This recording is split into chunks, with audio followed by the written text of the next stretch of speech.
નમસ્કાર વિદ્યાર્થી મિત્રો, અગાઉના વિડીયોમાં આપણે જોયું ડિલિવરીની પ્રક્રિયા, ડિલિવરીની શરતો અને તેને લગતી વિવિધ માહિતીઓ આપણે મેળવી. મારું નામ પરમાર સંદીપ પરબતભાઈ. હું શ્રી સરસ્વતી વિદ્યા મંદિર હાઈસ્કૂલ ગોરખમટી, જિલ્લા ગીર સોમનાથમાં એઝ અ વોકેશનલ ટીચરની ફરજ નિભાવું છું. આજે આપણે પહેલા યુનિટનું સત્ર 2 ભણશું. પહેલા યુનિટનું સત્ર 2નું નામ છે વિભાગીય વિતરણ પ્રક્રિયા. ગોળ રાઉન્ડમાં તમને દેખાઈ રહ્યું છે વિભાગીય વિતરણ. વિતરણ એટલે શું? વિતરણ એટલે કોઈ પણ વસ્તુ વહેંચવું, કોઈ વસ્તુની વહેંચણી કરવી. તેને સંબંધિત માહિતી આપણે જોઈએ તો પેકેજિંગની વિધિ કે ઉત્પાદનની આવશ્યકતા મુજબ સંબંધિત કંપનીઓ પેકેજિંગ વિધિના વિવિધ પ્રકારનો ઉપયોગ કરે છે, જેમ કે કાચ, ટીન, કાગળ, cardboard, cellophane, plastic, polythene packaging વગેરેનો ઉપયોગ કરે છે. આપણે જોઈએ કે જે માલ સામાન માર્કેટમાં વેચવામાં આવે તેને કેવી રીતે પેક કરવો, ગ્રાહક સુધી કેવી રીતે પેક કરીને પહોંચાડવો, આ માટે એક અલગ વિધિ કરવામાં આવે છે. એ માટે પેકેજિંગની વિધિ આપણે આજે ભણશું. અલગ અલગ પ્રકારના પેકેજિંગ, કયા પ્રકારના પેકેજ માટે ઉપયોગ કરવામાં આવે છે એ પણ આપણે આ વિડીયોમાં જોશું. એમાં આપણે સૌપ્રથમ જોઈએ તો કાચનું પેકેજિંગ, જે આપણે લાલ કલર અંડરલાઇન કરેલી જ છે. આપણે તમે જોઈ શકો છો કાચનું પેકેજિંગ કેવી રીતે થાય છે. એમાં આગળ આપણે જોઈએ પેકેજિંગની આ સસ્તી તથા પારદર્શક વિધિ છે, જેનો ઉપયોગ કોઈપણ આકૃતિ અથવા આકાર આપવા માટે થાય છે. તે નાજુક હોય છે અને સરળતાથી તૂટી શકે છે. આથી કાચના પેકેજને બહારથી કાર્ડબોર્ડ અથવા અન્ય પેકેજની જરૂર રહે છે. તમે ચિત્રમાં જોઈ શકો છો કે કાચનું પેકેજિંગ છે, બોટલ છે, એમાં કેવી રીતે કરવામાં આવે છે. કાચનું પેકેજિંગ પારદર્શક હોય છે, મતલબ કે આરપાર જોઈ શકાય તેવું હોય છે. આપણે એને બહારથી પણ જોઈ શકીએ છીએ. આપણે જોઈએ કે કાચની કોઈ બોટલ હોય એને આપણે બહારથી પણ જોઈ શકીએ છીએ. કોઈ પણ બાજુથી આપણે કાચનું કોઈ પણ પ્રકારનું પેકેજિંગ હોય એને આપણે બહારથી જોઈ શકીએ છીએ. અને એ નાજુક છે, બરાબર. એટલે કે હાથમાંથી પડે તો પણ તૂટી જાય અને અથડાવાથી પણ તૂટી શકે છે. એને શેની જરૂર પડે? કાગળ અથવા કાર્ડબોર્ડની જરૂર પડે, મતલબ કે કાપડ અથવા કાગળની જરૂર પડે. આપણે જોઈએ કે ક્યાં ક્યાં કાચનું પેકેજિંગ જોવા મળે છે. તો આપણે જોઈએ કે માર્કેટમાં મળતું મધ છે, આયુર્વેદિક દવાઓ જે લિક્વિડમાં મળી રહે, પ્રવાહી સ્વરૂપમાં હોય છે, ત્યાં મોસ્ટ ઓફ કાચનું પેકેજિંગ જ હોય છે. તેમજ આપણે જોઈએ કે ચોકલેટ, બિસ્કિટ, કેડબરીઝ આ બધું પણ કાચના પેકેજિંગમાં રાખવામાં આવે છે. એનું કારણ છે બાળકોને આકર્ષિત કરવા માટે કાચના પેકેજિંગમાં રાખવામાં આવે છે. બાળકો નરી આંખે જોઈ શકે અને આકર્ષિત થઈ શકે એ માટે આ બધી વસ્તુઓ કાચના પેકેજિંગમાં હંમેશા રાખવામાં આવે છે. કાચના પેકેજિંગના યુઝના ઘણા બધા ફાયદાઓ છે. તેમ છતાં સાચવવાના અભાવે બીજા પેકેજિંગનો ઉપયોગ કરવામાં આવે છે. આપણે જોઈ શકીએ છીએ કે કાચનું પેકેજિંગ ઘણા બધા એના ફાયદાઓ છે, પરંતુ અથડાવાથી તૂટી શકે, હાથમાંથી પડે તો તૂટી શકે. માટે સાચવવાના અભાવે લોકો કાચનું પેકેજિંગનો ઉપયોગ કરવાનું ટાળે છે. તેના ઘણા બધા ફાયદાઓ હોવા છતાં પણ લોકો એનો ઉપયોગ કરવામાં સાવચેતી અનુભવે છે. હવે પછી પેકેજિંગનો બીજો પ્રકાર છે એલ્યુમિનિયમ પેપરનું પેકેજિંગ. એના વિશે આપણે જોઈએ. તેનો ઉપયોગ ચોકલેટ, બિસ્કિટ, સિગારેટ વગેરે લપેટવા માટે થાય છે. આપણે કિટકેટ ચોકલેટમાં ઘણીવાર આવું જોયું હશે કે એલ્યુમિનિયમ પેપરનું પેકેજિંગ દ્વારા તે લપેટાઈ હોય છે. આપણે એ બધા ચિત્રો દ્વારા આપણે એને સમજીએ. ચિત્ર દ્વારા તમે એલ્યુમિનિયમ પેપરનું પેકેજિંગ સારી રીતે સમજી શકો છો.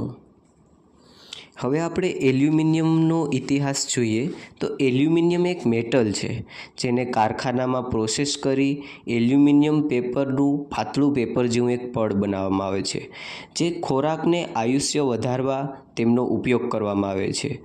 ખાસ કરીને ચોકલેટનો ફ્લેવરને મેન્ટેન કરવા માટે, બિસ્કિટ સોફ્ટ ન થઈ જાય તે માટે, એમનું ફ્લેવર મેન્ટેન કરવા માટે આ એલ્યુમિનિયમ પેપરનો ઉપયોગ કરવામાં આવે છે. તેના સિવાય આપણે જોઈએ તો સિગરેટ પણ સોફ્ટ ન થઈ જાય તેમજ તેમને ભેજ ન લાગે. જે પણ વસ્તુ એલ્યુમિનિયમના પેપરમાં લપેટવામાં આવે એના ગુણધર્મ એલ્યુમિનિયમ પેપર લાંબો સમય સુધી ટકાવી રાખે છે. મતલબ કે સિગરેટ છે એને ભેજ ન લાગે એના માટે છે એને લાંબો સમય સુધી ટકાવવા માટે એ સોફ્ટ ન થઈ જાય એ માટે થઈ અને એલ્યુમિનિયમ પેપરનો ઉપયોગ કરવામાં આવે છે તેમજ એને એલ્યુમિનિયમ પેપરમાં લપેટવામાં આવે છે. એલ્યુમિનિયમ પેપર એ કોઈપણ વસ્તુનો ગુણધર્મ લાંબો સમય સુધી ટકાવી રાખે છે અને લાંબો સમય સુધી તે વસ્તુ એવી ને એવી જ રહે છે. એટલા માટે એલ્યુમિનિયમ પેપર ખૂબ ઉપયોગી છે. વિદ્યાર્થી મિત્રો, સિગારેટ આપણા સ્વાસ્થ્ય માટે હાનિકારક છે. સિગારેટની વાત આવી છે એટલે કહેવું પડે કે સિગારેટ આપણા સ્વાસ્થ્ય માટે હાનિકારક છે. તેનું સેવન ક્યારેય કરવું ન જોઈએ, જેનાથી કેન્સર જેવી ભયાનક બીમારી આપણને થઈ શકે છે. અત્યારની જનરેશન પોતાના ખોરાકને લાંબો સમય ટકાવવા એલ્યુમિનિયમ પેપરનો ઉપયોગ કરે છે. આપણે જોઈએ કે અત્યારની જનરેશન છે પોતાના ટિફિનમાં એલ્યુમિનિયમ પેપરનો હંમેશા ઉપયોગ કરે છે. આપણે જોઈએ એલ્યુમિનિયમ પેપરમાં એને રેપ કરે છે રોટલીઓને ગરમ રાખવા. માત્ર રોટલી નહીં, આમ તો પરોઠા, શાક આ બધું જ રેપ કરવામાં આવે છે. આખું ટિફિન રેપ કરવામાં આવે છે, જેના લીધે થઈ અને જે પણ પ્રકારનો ખોરાક હોય એ લાંબો સમય સુધી ટકી શકે અને લાંબો સમય સુધી ગરમ હોય તો ગરમ રહે અને ઠંડો હોય તો ઠંડો રહે. એ માટે પણ એલ્યુમિનિયમ પેપરનો ઉપયોગ કરવામાં આવે છે. એમ આપણે જોઈએ તો એલ્યુમિનિયમ પેપર છે એ વસ્તુને લાંબો સમય સુધી ટકાવી રાખવા માટે હંમેશા મદદરૂપ થાય છે. ત્યારબાદ આપણે જોઈએ ટીન કન્ટેનરોનું પેકેજિંગ. આપણે અંડરલાઇનમાં દેખાય છે કે ટીન કન્ટેનરોનું પેકેજિંગનો ઉપયોગ ક્યાં થાય? તો કે ટીન કન્ટેનરોનું પેકેજિંગનો ઉપયોગ ઘી, તેલ જેવી પ્રવાહી સામગ્રી માટે હંમેશા થાય છે. હવે આપણને એ પણ પ્રશ્ન થાય કે ઘી, તેલ જેવી પ્રવાહી સામગ્રી ટીન કન્ટેનર પેકેજિંગમાં શા માટે ઉપયોગમાં લેવામાં આવે છે? તો આપણે એ સમજવું પડે કે ઘી, તેલ જેવી પ્રવાહી સામગ્રી ટીન કન્ટેનરોના પેકેજિંગમાં જો ઉપયોગમાં લેવાતું હોય તો એ પ્રવાહી લીકેજ ન થાય અને લાંબા સમય સુધી એ ટકી શકે. એ માટે થઈ અને ટીન કન્ટેનરોનું પેકેજિંગનો હંમેશા ઉપયોગ થાય છે. આપણે જોઈએ જ છે, આપણે કોઈ પણ શોપ ઉપર જઈએ, કોઈ દુકાને જઈએ તો આપણે જોઈ શકીએ છીએ કે ટીન કન્ટેનરોનું પેકેજિંગ એ આપણે ઘી, તેલ જેવા પ્રવાહીમાં આપણને હંમેશા જોવા મળતું હોય છે અને તે હંમેશા ટીન કન્ટેનરોનું પેકેજિંગમાં જ એનો ઉપયોગ થાય છે. શા માટે? કારણ કે એ લાંબો સમય સુધી એમને ટકાવી રાખે છે, એને બગડતા અટકાવે છે અને ગ્રાહક કોઈ પણ વસ્તુ ગમે ત્યારે એ લે, પોતાના ઉપયોગ માટે લે ત્યારે એને એવીની એવી જ એ વસ્તુ મળી રહે છે. માટે ટીન કન્ટેનરોનું પેકેજિંગ આપણે જોઈએ કે ઘી, તેલ જેવી પ્રવાહી સામગ્રી માટે મોસ્ટ ઓફ કરવામાં આવે છે. ત્યારબાદ વિદ્યાર્થી મિત્રો આપણે જોઈએ શીશાનું પેકેજિંગ. આપણે ગોળ રાઉન્ડ કરેલું છે. શીશાનું પેકેજિંગનો ઉપયોગ ક્યાં થાય? શીશાના પેકેજિંગનો ઉપયોગ શેવિંગ ક્રીમ, બ્રશ, દવાઓ વગેરેની ટ્યુબો બનાવવા માટે તેમનો ઉપયોગ થાય છે. હવે વિદ્યાર્થી મિત્રો આપણને એ પણ પ્રશ્ન મૂંઝવાતો હશે કે દવાઓ, બ્રશ, શેવિંગ ક્રીમ વગેરે બનાવવા માટે શીશાનું પેકેજિંગનો ઉપયોગ શા માટે કરવામાં આવે છે? જે નીચે આપણે ચિત્રમાં પણ જોઈ શકીએ છીએ તે બધું બનાવવા માટે આપણે શીશાના પેકેજિંગનો શું કામ ઉપયોગ કરીએ છીએ? તો એનો એકમાત્ર જવાબ છે કે શીશાના પેકેજિંગમાં પ્રેસ કરવાથી કોઈ પણ વસ્તુ, કોઈ ટ્યુબમાં કોઈ પણ પ્રોડક્ટ હોય એ સરળતાથી નીકળી શકે. તેના માટે મોસ્ટ ઓફ લગભગ શીશાનું પેકેજિંગનો જ ઉપયોગ થતો હોય છે. તમે સમજી ચૂક્યા હશો કે શીશાના પેકેજિંગનો ઉપયોગ આ બધી વસ્તુઓ બનાવવા માટે શા માટે થાય છે. હવે એના પછી આપણે જોશું નેક્સ્ટ કાગળ અથવા કાર્ડબોર્ડ પેકેજિંગ. આપણે એનો ઉપયોગ જોઈ લઈએ. તેનો ઉપયોગ નક્કર વસ્તુઓના પેકેજિંગ માટે થાય છે. અને તે રંગીન તથા આકર્ષક સામગ્રીમાં ઉપલબ્ધ હોય છે. હવે આપણે એનું ચિત્રમાં જોઈએ. ચિત્રમાં આપણે એટલા બધા કાગળ અથવા કાર્ડબોર્ડ પેકેજિંગ દેખાય છે. આપણે જોઈ શકીએ છીએ કે એનો ઉપયોગ શા માટે કરવામાં આવે છે. વિદ્યાર્થી મિત્રો, આપણને ખબર છે કે નક્કર વસ્તુઓ એટલે કે સહેલાઈથી તૂટી ન જાય એવી વસ્તુઓનો ઉપયોગ છે જ્યારે પણ કરવાનો હોય ત્યારે એને કાગળ અથવા કાર્ડબોર્ડ પેકેજિંગમાં રાખવામાં આવે છે. આપણે જોઈએ કે તમે સ્ટોરમાં જઈ અને તમે પાણીની બોટલ લ્યો તો તે પણ તમને રંગીન ફોર્મમાં જોવા મળતી હોય છે. આપણે જોઈ શકીએ કે રંગીન અને આકર્ષક હોય છે, જેથી કરી અને તે લાંબો સમય સુધી રહી શકે એમ. જે નક્કર તો વસ્તુઓ હોય જ છે ઓલરેડી, પરંતુ તે લાંબો સમય સુધી કાગળ અથવા કાર્ડબોર્ડમાં રહી શકે, કે ઓલરેડી નક્કર છે કે જે સહેલાઈથી તૂટતી નથી. અને તેને આપણે સ્ટોરમાં આ બધી વસ્તુઓ જોઈએ તો એ રંગીન ફોર્મમાં અથવા આકર્ષક વસ્તુઓ તરીકે પેક કરેલી હોય છે. ત્યારબાદ આપણે જોઈએ સેલોફેન પેકેજિંગ. ગોળ રાઉન્ડમાં આપણે જોઈ શકીએ છીએ કે સેલોફેન પેકેજિંગ એનું ચિત્ર પણ નીચે આપેલું છે આપણને. તેનો ઉપયોગ કાગળના વિકલ્પ તરીકે તથા અંદરની સામગ્રીની સુરક્ષા માટે થાય છે. મતલબ કે કાગળની અવેજી તરીકે હંમેશા સેલોફેન પેકેજિંગ લેવામાં આવે છે, એનો ઉપયોગ હંમેશા કરવામાં આવે છે. તો વિદ્યાર્થી મિત્રો, આપણને એ પણ પ્રશ્ન થતો હશે કે કાગળના વિકલ્પ તરીકે સેલોફેન પેકેજિંગનો ઉપયોગ જ શું કામ કરવો? એટલા માટે એનો આપણને જવાબ મળે છે કે સેલોફેન પેકેજિંગ એ વસ્તુ ડેમેજ થતાં રોકે છે. બરાબર? એટલે વસ્તુમાં કોઈ પણ પ્રકારની નુકસાની આપણને આવી શકે નહીં, નુકસાનગ્રસ્ત વસ્તુ થઈ શકે નહીં. વસ્તુનો ડેમેજ, વસ્તુનો બગાડ થતાં રોકે છે અને લાંબો સમય સુધી આ વસ્તુઓ ટકાવી રાખવા માટે સક્ષમ છે. એટલા માટે હંમેશા સેલોફેન પેકેજિંગનો ઉપયોગ કરવામાં આવે છે. ત્યારબાદ આપણે જોઈએ પ્લાસ્ટિક પેકેજિંગ. હવે પ્લાસ્ટિક પેકેજિંગ એ સ્થિરતા, પારદર્શિતા તથા હવા રોકતી હોવાથી અત્યંત લોકપ્રિય છે. હવે પ્લાસ્ટિક પેકેજિંગ તો દરેક વિદ્યાર્થી મિત્રોએ જોયું હશે કે પ્લાસ્ટિક પેકેજિંગ કેવું હોય. અને સ્થિરતા, એ સ્થિરતા પ્રદાન કરે છે. પારદર્શિતા મતલબ આપણે જોયું હતું કાચનું પેકેજિંગ છે એમાં આપણે પારદર્શક જોઈ શકીએ છીએ અને હવા રોકે છે. બરાબર? એટલે ઘણીવાર પ્લાસ્ટિક પેકેજિંગ એ કાચના પેકેજિંગના અવેજીમાં પણ પ્લાસ્ટિક પેકેજિંગનો ઉપયોગ કરવામાં આવે છે. આપણને જાણીને નવાઈ થશે, પરંતુ ઘણીવાર પ્લાસ્ટિક પેકેજિંગનો ઉપયોગ એ કાચની અવેજીમાં થતો હોય છે અને એ હવા રોકે છે. બરાબર? એટલે એ પ્લાસ્ટિક પેકેજિંગ આપણે જોઈ શકીએ છીએ અત્યંત લોકપ્રિય છે. મોસ્ટ ઓફ લોકો, વધારે પડતા લોકો પ્લાસ્ટિક પેકેજિંગનો ઉપયોગ કરે છે.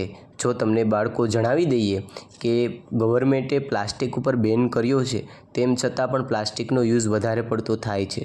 હવે પ્લાસ્ટિક એ પ્રદૂષણ કરે છે, એ આપણે બધાને ખબર છે, માટે એનો ઉપયોગ પણ એટલો બધો કંઈ સલાહભર્યો નથી. હવે આપણે એ પ્રશ્ન થાય કે પ્લાસ્ટિક પેકેજિંગ તો ઘણી બધી જગ્યાએ જોવા મળે. તો હા, કોલ્ડ ડ્રિંક્સ હોય, તેલ હોય, પાણીની બોટલ હોય, ક્રૂડ ઓઇલ હોય, બિસ્કિટ હોય, ચેવડો હોય વગેરે, આ બધી જ વસ્તુમાં આપણને પ્લાસ્ટિકનું પેકેજિંગ જોવા મળે છે.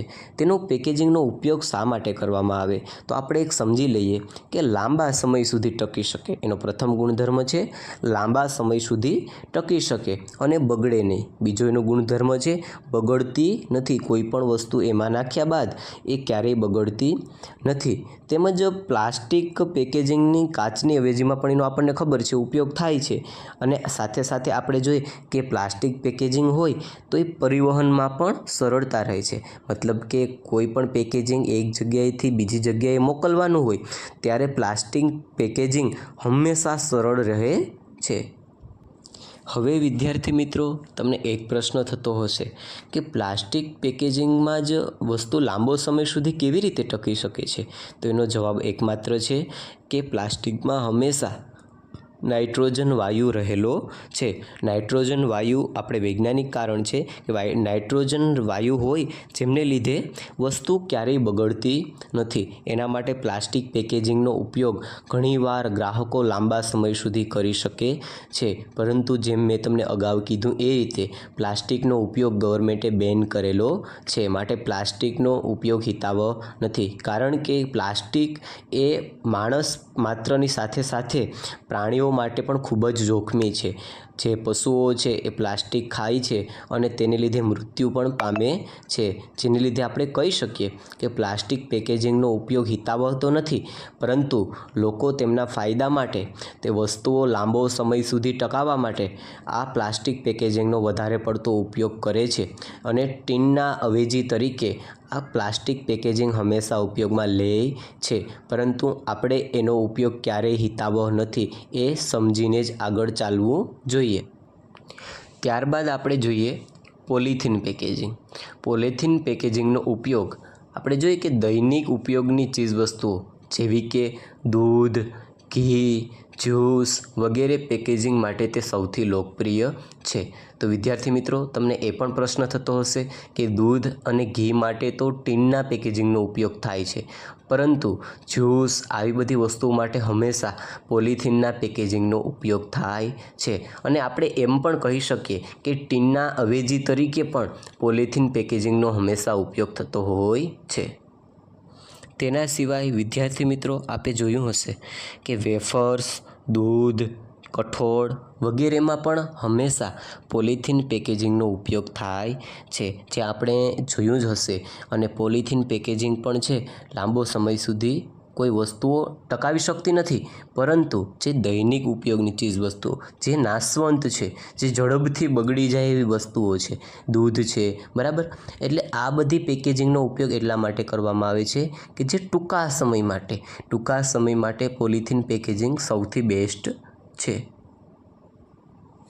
મતલબ આપણે જે રીતે વસ્તુઓ આપેલી હોય તે જ રીતે વસ્તુઓનું પેકેજિંગ પણ અલગ અલગ આપેલું હોય છે. આપણે સૌપ્રથમ કાચનું પેકેજિંગ, એલ્યુમિનિયમ પેકેજિંગ આ બધા પેકેજિંગ જોયા, અને ટીન કન્ટેનરોનું પેકેજિંગ છે, શીશાનું પેકેજિંગ છે, કાગળ અથવા કાર્ડબોર્ડનું પેકેજિંગ છે. તેની સાથે સાથે સેલોફેન પેકેજિંગ છે, પ્લાસ્ટિક પેકેજિંગ છે, પોલિથીન પેકેજિંગ છે. આ વિવિધ પ્રકારના આપણે પેકેજિંગ જોયા. હવે આપણે વિદ્યાર્થી મિત્રો ખબર પડી ગઈ હશે કે કોઈ વસ્તુ, કોઈ પ્રોડક્ટ ડાયરેક્ટ કોઈ પેકેટમાં પેક કરવામાં આવતી નથી. જે વસ્તુના ગુણધર્મ પ્રમાણે અને જે વસ્તુ જેમાં લાંબો સમય સુધી ટકી શકે, એ વસ્તુના ગુણધર્મ જાળવી શકે, જે બગડી ન શકે જલ્દી, એ પ્રમાણે વસ્તુનું પેકેજિંગ કરવામાં આવે છે. હવે વિદ્યાર્થી મિત્રો, આપણે પેકેજિંગની વિધિ વિશે આપણને લગભગ ખબર પડી ગઈ હશે કે આપણે જે પેકેજિંગનો ઉપયોગ કરવામાં આવે છે એ કોઈ પણ પ્રોડક્ટનું પેકેજિંગ કેવી રીતે કરવામાં આવે છે, કંપનીમાંથી કેવી રીતે ગ્રાહક સુધી પહોંચાડવામાં આવે છે, અને અંતિમ ગ્રાહકનો કેવી રીતે ખ્યાલ રાખવામાં આવે છે. હવે પણ આપણે એ જોશું કે આના માટે પેકેજિંગ કરવા માટે કોઈ પણ સાધનો ઉપયોગ તો લેવામાં આવતા હશે ને. હવે જે સાધનો ઉપયોગમાં લેવામાં આવે છે એ સાધનો કયા કયા છે એના વિશે પણ આપણે થોડી સમજ મેળવી લઈએ. વિદ્યાર્થી મિત્રો, તમે ચિત્રમાં જોઈ શકો છો પેકેજિંગ માટે ઘણા બધા સાધનો ઉપયોગમાં લેવામાં આવે છે, જેમાં આપણે જોઈએ કે બોટલ કેપ છે, ફીડ કેપ છે, કેસ પેક છે, ઇન્કજેટ કોડ છે, લેઝર કોડર છે, બ્લિસ્ટર પેકેજિંગ છે, ફોમ છે, બોટલિંગ કન્વેયર છે, સ્ટ્રેચ રેપર છે, થર્મોકોર્મિંગ પેકેજિંગ છે, સ્કિન પેકેજિંગ છે વગેરે. આપણે જોઈએ કે રિટેલ સ્ટોરમાં, કંપનીમાં આ બધા પ્રકારના સાધનો ઉપયોગમાં લેવામાં આવે છે અને ત્યારબાદ જ વસ્તુઓ પેક કરવામાં આવે છે. એના વગર આપણે કોઈ પણ વસ્તુઓ પેક કરી શકતા નથી. એટલે વિવિધ પ્રકારની વસ્તુઓ દ્વારા આપણે વિવિધ પ્રકારના સાધનો દ્વારા આપણે વિવિધ વસ્તુઓનું પેકેજિંગ અલગ અલગ રીતે કંપની પોતે નક્કી કરેલા ટાર્ગેટ મુજબ કરી શકે છે. આપણે વિસ્તારથી આપણે આને સમજ્યા બાદ આપણને ખબર પડી હશે કે આ બધા સાધનો દ્વારા કોઈ પણ વસ્તુનું પેકેજિંગ કરવાનું હોય તો એ વસ્તુ પેકેજિંગ આવી રીતે તૈયાર કરવામાં આવે છે, જે આ સાધનોનો ઉપયોગ વગર શક્ય નથી. મતલબ કે કોઈપણ વસ્તુના પેકેજિંગ પાછળ આ સાધનોનો પણ ખૂબ જ અગત્યનો રોલ છે, મતલબ અગત્યનો ભાગ ભજવે છે. વિદ્યાર્થી મિત્રો, તમે આ વિડીયોમાં સમજી ચૂક્યા હશો કે પેકેજિંગ છે એ અલગ અલગ પ્રકારનું કેવી રીતે હોઈ શકે, તેનો અલગ અલગ ઉપયોગ કેવી રીતે હોઈ શકે. તે તમે આ વિડીયો જોયો એ માટે તમારો ખૂબ ખૂબ આભાર. Thank you. હવે આવનારા વિડીયોમાં આપણે લેબલિંગના પ્રકારો,